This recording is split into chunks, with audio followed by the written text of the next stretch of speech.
ప్రపంచ పర్యాటక రంగానికి ఏపీ గమ్యస్థానంగా మారనుందని పర్యాటక శాఖ మంత్రి కందుల దుర్గేష్ ఏలూరులో అన్నారు.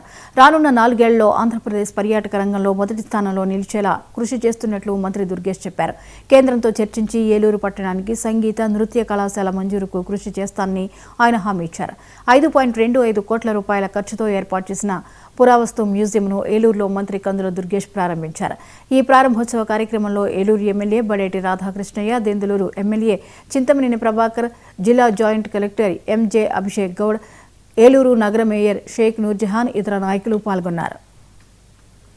మీరందరూ గమనించి ఉంటారు, ఒక 5 సంవత్సరాల పాటు ఈ రాష్ట్రంలో కళలకు కానీ కళాకారులకు కానీ సరైనటువంటి అవకాశం లభించినటువంటి సందర్భాన్ని మనం చూసాం.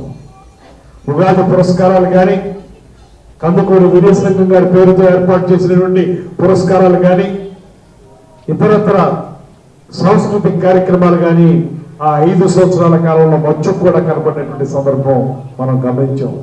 ఇవాళ మీరందరూ ఇక్కడ విద్యులైనటువంటి వారు ఉన్నారు కనుక మీ అందరికీ తెలుసు, ఒకసారి ఈ కూటమి ప్రభుత్వం అధికారంలోకి వచ్చిన తర్వాత ముఖ్యమంత్రి గారు, ఉప ముఖ్యమంత్రి గారు, వీరికి పైన ఉన్నటువంటి ప్రధానమంత్రి గారు, ఈ కూటమి ప్రభుత్వం ఈ రాష్ట్రంలో ఏదైతే మనకు అనూచానంగా వస్తున్నటువంటి కళలు ఉన్నాయో వాటిని కాపాడాలని, వాటిని ప్రజా బాహుళ్యంలోకి తీసుకెళ్లాలనేటువంటి ప్రయత్నం చేసిన దాంట్లో భాగంగానే ఉగాది పురస్కారాలు ఇచ్చాం.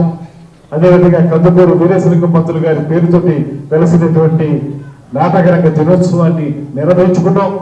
ఏదైతే మనకి సాంస్కృతిక విభాగంలో వివిధ అకాడమీలు ఉన్నాయో ఆ అకాడమీలన్నింటికీ కూడా మనం చైర్మన్ ఏర్పాటు చేసుకున్నాం. దాంతోపాటు అధికార భాషా సంఘానికి కూడా చైర్మన్ ఏర్పాటు చేసుకున్నాం. ఇవన్నీ కూడా